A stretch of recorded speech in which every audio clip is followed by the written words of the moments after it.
നീർനിലങ്ങളിൽ അടിമയാര് ഉടമയാര് തുടങ്ങിയ വരികളുമായി മലയാളം റാപ്പ് ലോകത്തേക്ക് കടന്നുവന്ന വേടൻ എന്ന ഹിരൺദാസ് മുരളി വാർത്തകളിൽ നിറഞ്ഞു നിൽക്കുകയാണ്.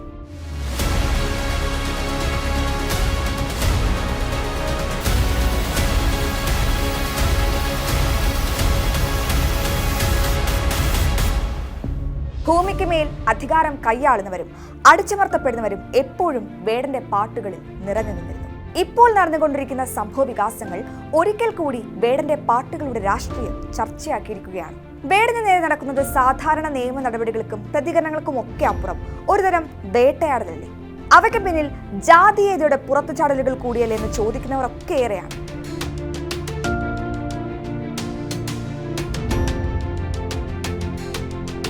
ഏപ്രിൽ 28-നാണ് ഫ്ളാറ്റിൽ നിന്നും കഞ്ചാവ് കണ്ടെത്തിയതിനെ തുടർന്ന് റാപ്പർ വേടനും ഒപ്പമുണ്ടായിരുന്ന 9 പേരും അറസ്റ്റിലാകുന്നത്. നിരോധിത ലഹരി പദാർത്ഥമായ കഞ്ചാവിന്റെ 6 ഗ്രാമാണ് റൂമിലെ മേശപ്പുറത്തും മറ്റിടങ്ങളിൽ നിന്നുമായി കണ്ടെത്തിയത്.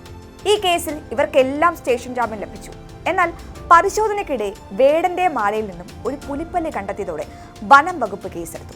7 വർഷം വരെ തടവ് ലഭിക്കാവുന്ന ജാമ്യമില്ലാത്ത വകുപ്പാണ് പുലിപ്പല്ലി കേസിൽ വേടനെതിരെ ചുമത്തിയിരിക്കുന്നത്. വന്യമൃഗങ്ങളെ വേട്ടയാടൽ, അനധികൃതമായി വനവിഭവം കൈവശം വെക്കൽ തുടങ്ങിയ വകുപ്പുകളൊക്കെ ചേർത്താണ് കേസെടുത്തിരിക്കുന്നത്. നിലവിൽ ജാമ്യാപേക്ഷ തള്ളിയതിനെ തുടർന്ന് 2 ദിവസത്തേക്ക് വേടനെ കസ്റ്റഡിയിലും വിട്ടിരിക്കുകയാണ്. രഞ്ജിത്ത് എന്നയാളാണ് പുലിപ്പല്ല് നൽകിയതെന്ന് വേടൻ പറഞ്ഞിരിക്കുന്നതായാണ് വിവരങ്ങൾ. ഇത് ഒറിജിനൽ പുലിപ്പല്ലാണോ അല്ലയോ എന്ന് തനിക്ക് അറിയില്ല എന്നും ഒരു ആരാധകൻ സമ്മാനമായി നൽകിയത് താൻ ലോക്കറ്റാക്കി മാറ്റിയതാണെന്നുമാണ് അദ്ദേഹത്തിന്റെ വാക്കുകൾ. രഞ്ജിത്തുമായി ഇൻസ്റ്റഗ്രാം വഴിയും മറ്റും വേടൻ നിരന്തരം ആശയവിനിമയം നടത്തിയിട്ടുണ്ടെന്നും അതുവഴി ഇയാളെ കണ്ടെത്താനാണ് ശ്രമമെന്നുമാണ് പോലീസുമായി ബന്ധപ്പെട്ട വൃത്തങ്ങളിൽ നിന്നുള്ള റിപ്പോർട്ടുകൾ.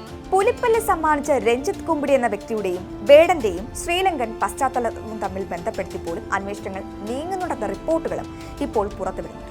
വേടനോ കാൽ റഹ്മാനോ അഷ്റഫ് ഹംസയോ ആരുമായിക്കൊള്ളട്ടെ, നിരോധിത പദാർത്ഥങ്ങൾ ഉപയോഗിക്കുന്നത് നിയമവിരുദ്ധമാണ്. അതുകൊണ്ട് തന്നെ അത് കുറ്റകരവുമാണ്. വളർന്നു വരുന്ന തലമുറയടക്കം ഉറ്റുനോക്കുന്നവരും ആരാധനാപൂർവ്വം ആഘോഷിക്കുന്നവരും ഒക്കെ കൂടിയാകുമ്പോൾ ഉത്തരവാദിത്തപൂർവ്വം പെരുമാറേണ്ടതല്ലേ എന്ന ചോദ്യവും അവരോട് ചോദിക്കാം. കഞ്ചാവിന്റെ കേസിലായാലും പുലിപ്പല്ലിന്റെ കേസിലായാലും നിയമപരമായ നടപടികളുമായി മുന്നോട്ട് പോകേണ്ടതുണ്ടെന്ന കാര്യത്തിലും 2 പക്ഷമില്ല. ലക്ഷക്കണക്കിന് ചെറുപ്പക്കാർ ആരാധകരായുള്ള ഒരാൾ പരസ്യമായി മാധ്യമങ്ങളുടെ മുന്നിൽ വന്ന ഞാൻ വലിക്കാറുണ്ട്, കുടിക്കാറുണ്ടെന്ന് പറയുന്നതും പ്രശ്നവൽക്കരിക്കപ്പെടേണ്ടത് തന്നെയാണ്. പക്ഷേ കഞ്ചാവ് കേസിൽ പ്രതിചേർക്കപ്പെട്ട ഒരാൾ ജാമ്യം കിട്ടി പുറത്തിറങ്ങുമ്പോഴേക്കും അയാൾ പുലിപ്പല്ലി കൈവശം വെച്ചതിന് പിടിയിലാകും വിധം കാര്യങ്ങൾ നീങ്ങുന്നത് ഒരൽപ്പം ആസൂത്രിതമല്ലേ എന്നാണ് ചോദ്യങ്ങൾ ഉയർന്നത്. വന്യജീവികളും വനവിഭവങ്ങളുമായി ബന്ധപ്പെട്ടുമുള്ള കേസുകൾ തുടങ്ങി ലൈംഗിക അതിക്രമ കേസുകളിൽ വരെ മറ്റു പ്രമുഖരുടെയൊന്നും കേസുകളിൽ കാണാത്ത തരം തിടുക്കം വേടന്റെ കാര്യത്തിൽ ഉണ്ടായി എന്നാണ് സമീപകാലത്തെ പല സംഭവങ്ങളും ഉദാഹരണമാക്കി ആളുകൾ ചൂണ്ടിക്കാണിക്കുന്നത്. സമൂഹ മാധ്യമങ്ങളിൽ ചൂടേറിയ ചർച്ചകൾ തന്നെ ഇതുമായി ബന്ധപ്പെട്ട് നടക്കുന്നത്.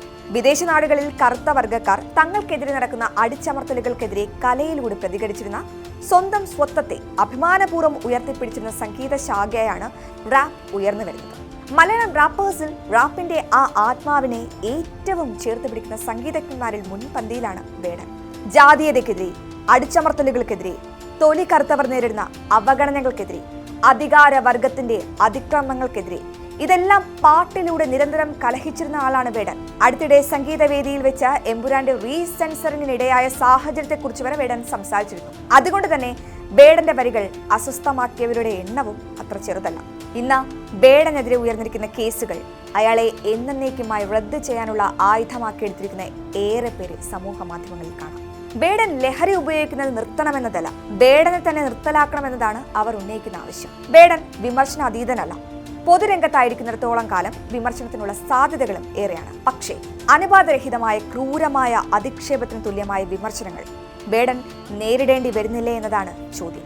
തിരുത്തൽ എന്നതിനപ്പുറം കുഴിച്ചുമൂടൽ എന്ന നിലയിലേക്ക് വളരുന്ന വാക്കുകളെ വിമർശനമെന്ന് ചുരുക്കി വിളിക്കാനാവില്ലല്ലോ.